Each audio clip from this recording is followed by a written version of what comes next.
Chapter 3. Physical Decline of the Race. The book of Genesis gives quite a definite account of social and individual life, and yet we have no record of an infant's being born blind, deaf, crippled, deformed, or imbecile. There is not an instance upon record of a natural death in infancy, childhood, or early manhood. There is no account of men and women dying of disease.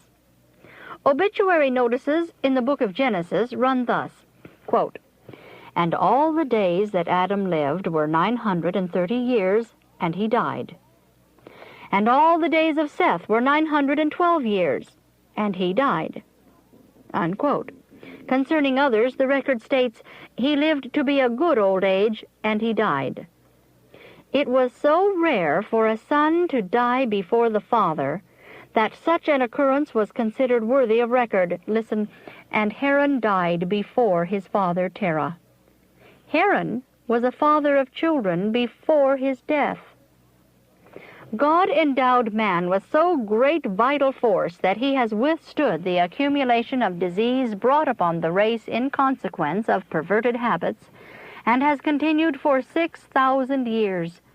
This fact of itself is enough to evidence to us the strength and electrical energy that God gave to man at his creation. It took more than 2,000 years of crime and indulgence of base passions to bring bodily disease upon the race to any great extent. If Adam, at his creation, had not been endowed with 20 times as much vital force as men now have, the race, with their present habits of living in violation of natural law, would have become extinct.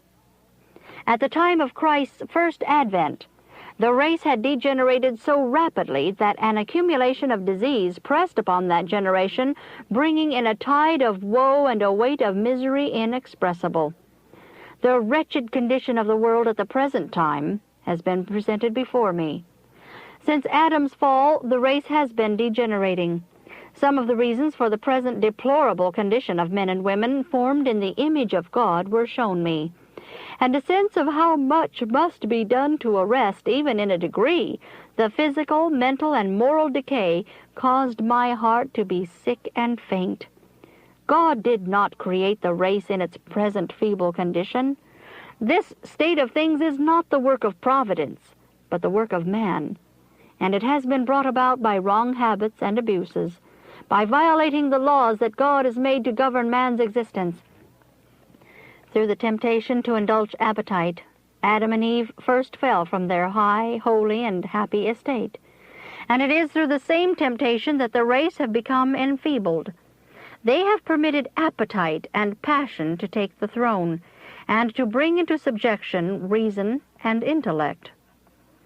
The violation of physical law, and the consequence, human suffering, have so long prevailed that men and women look upon the present state of sickness, suffering, debility, and premature death as the appointed lot of humanity.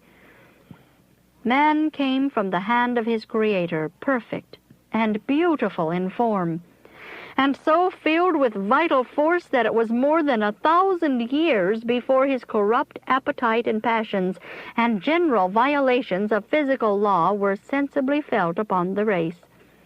More recent generations have felt the pressure of infirmity and disease still more rapidly and heavily with every generation. The vital forces have been greatly weakened by the indulgence of appetite and lustful passion. The patriarchs, from Adam to Noah, with but few exceptions, lived nearly 1,000 years. Since the days of Noah, the length of life has been tapering. Those suffering with disease were brought to Christ from every town, city, and village for him to heal, for they were afflicted with all manner of diseases, and disease has been steadily on the increase through successive generations since that period. Because of the continued violation of the laws of life, mortality has increased to a fearful extent.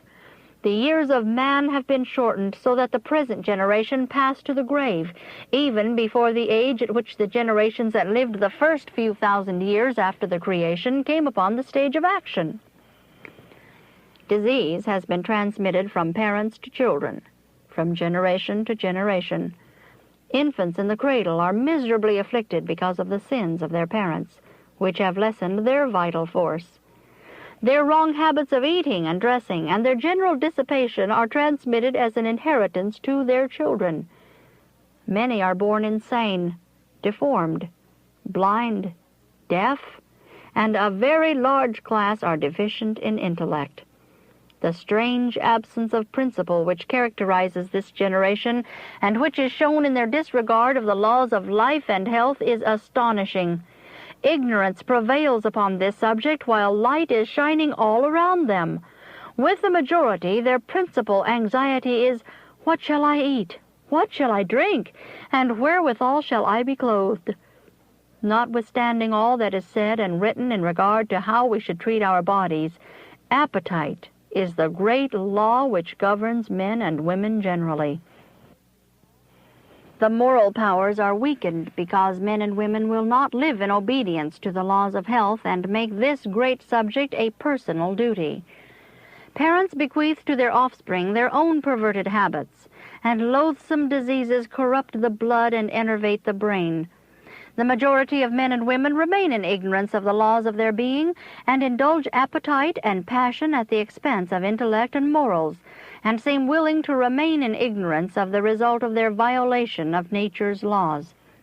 They indulge the depraved appetite in the use of slow poisons which corrupt the blood and undermine the nervous forces, and in consequence bring upon themselves sickness and death. Their friends call the result of this course the dispensation of providence. In this they insult heaven. They rebelled against the laws of nature and suffered the punishment for thus abusing her laws.